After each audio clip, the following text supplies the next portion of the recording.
আসসালামু আলাইকুম এভরিওয়ান। অনেকদিন ধরে আসলে খোলাজা পিঠা খেতে খুব ইচ্ছে করছিল। খোলাজা পিঠা হয়তো অনেকেই জানেন না, এটা আসলে নোয়াখালীর ঐতিহ্যবাহী একটা পিঠা। এটা নানি প্রতিবার শীতের সকালে বানাতেন। এখন নানি অসুস্থ থাকার কারণে বানাতে পারেন না, তাই অনেকদিন ধরে আসলে খাওয়াও হয় না। তাই এবার নানা বাসায় যে মামিকে বললাম খোলাজা পিঠা বানিয়ে দিতে, তো ভাবলাম আপনাদের সাথে একটু শেয়ার করি।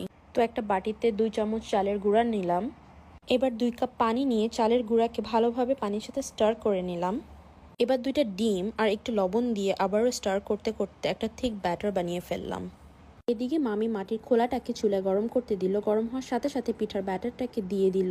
এবার খোলাটাকে ঘুরিয়ে নিচ্ছিল যাতে পিঠাটা একটা সুন্দর মতো রাউন্ড শেপে আসে। ঢাকনাটা উঠাতে এত সুন্দর লাগছিল পিঠাটা। এরপর মামিকে বললাম পিঠার উপর ডিম দিয়ে বানাতে, তো আবারও মামি খোলার উপর পিঠার ব্যাটারটা দিয়ে সেম ভাবে আরেকটা পিঠা বানিয়ে নিচ্ছিল।